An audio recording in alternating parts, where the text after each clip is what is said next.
एक बहुत ही राष्ट्रीय महत्व के मुद्दे पर पार्टी की ओर से इस चिंता को व्यक्त करने के लिए ये टिप्पणी की जा रही है। ममता जी ने कहा है कि जो बांग्लादेश में हो रहा है तो वो अपने दरवाजे खुले रखेंगी और किसी को भी बंगाल में आने देंगी। बांग्लादेश के लोग हमारे दरवाजे खटखटाएंगे तो जरूर शरण देंगे। आज के अखबार में भी Mamata will give shelter if anyone from Bangladesh knocks on our door. Mamata ji, आप वही हैं जिन्होंने सीएए के बारे में कहा था कि हम किसी भी हिंदू, सिख, पारसी या क्रिश्चियन शरणार्थी को जो हिंसा से पीड़ित होकर बंगाल में आएंगे उनको घुसने नहीं देंगी। ममता जी ने सीएए का हमेशा विरोध किया है, जबकि सीएए का कोई संबंध भारत के नागरिकों से बिल्कुल नहीं था, क्या हिंदू क्या मुस्लिम। तो एक तरफ जो अल्पसंख्यक हिंदू या क्रिश्चियन या सिख या पारसी, चाहे बांग्लादेश हो या पाकिस्तान हो, अफगानिस्तान हो, वहाँ अपने आस्था के कारण विक्टिमाइज होते हैं, पीड़ित होते हैं, उनको स्थान नहीं देंगी। और आज कह रही हैं कि जो भी आएगा उनको हम बसाएंगे। इसका मतलब क्या है? दूसरी बात, बार बार ममता जी और अखिलेश यादव भी थे और राहुल गांधी ये संविधान की बात करते हैं। संविधान में आपको यह अधिकार है क्या? ये अधिकार भारत सरकार का है, केंद्र सरकार का है। आप भी केंद्र में मंत्री रही हैं। This power does not belong to the state government at all. किसको नागरिकता देनी, किसको बसाना, किसको नहीं बसाना।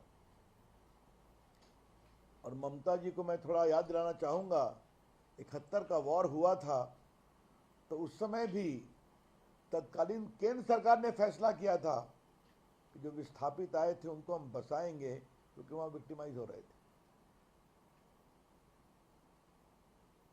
बांग्लादेश का इंटरनल मैटर है, सेटल हो जाए, हम सभी इसका आग्रह करेंगे, हमें उसमें नहीं पड़ना है। लेकिन एक मुख्यमंत्री सीधा घोषणा करे, इसका मतलब क्या है? क्या भारत की एकता को तोड़ना चाहती हैं आप? उनके ये भी स्वर निकले कि बंगाल का रिलेशन हिंदुस्तान के साथ अच्छा हो। इसका क्या मतलब है? Mamata ji, I would like to ask you, what do you mean by this? जिस बंगाल ने रामकृष्ण परमहंस, विवेकानंद, रविन्द्रनाथ टैगोर, सुभाष चंद्र बोस, ऐसे महान, बंकिम चंद्र चट्टोपाध्याय, ऐसे लोगों को की जननी है, उन्हें देश में अलग जगाई, तो आप कहते हैं रिलेशन हम अच्छा करेंगे? आपका ये वक्तव्य भर्त्सना योग्य है और बहुत ही गैर जिम्मेदाराना है ममता जी।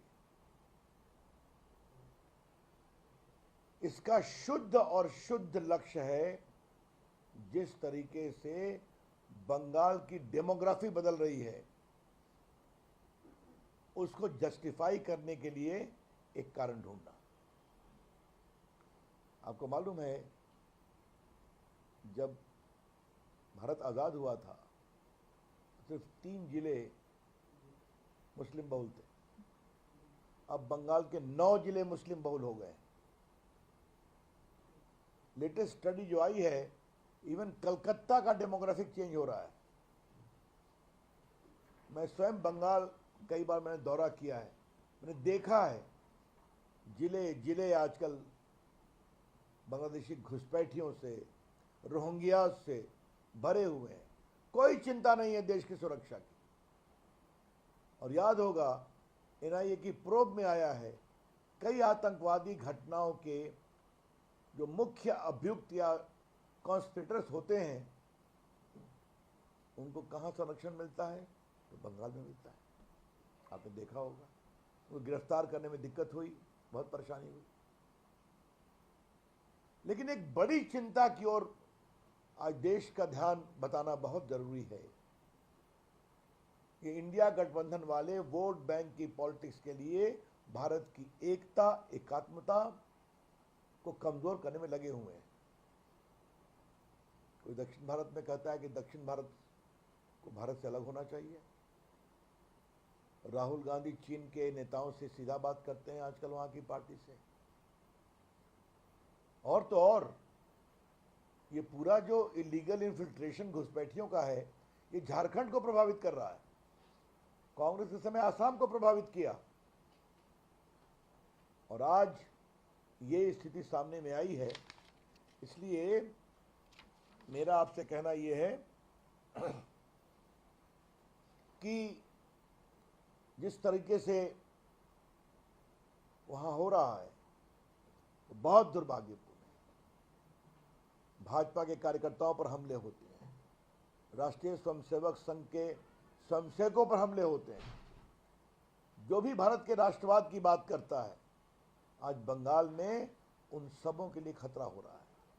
और उस पर से ये वक्तव्य ये बहुत गैर जिम्मेदाराना है, बहुत दुर्भाग्यपूर्ण है।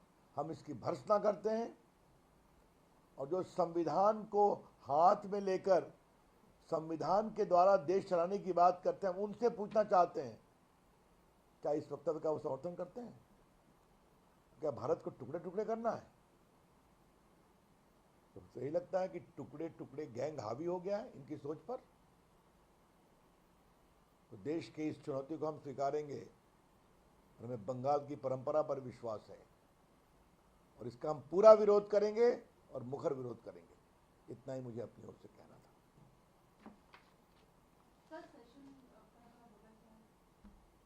इसमें और कोई सवाल तो नहीं? इंग्लिश में इसको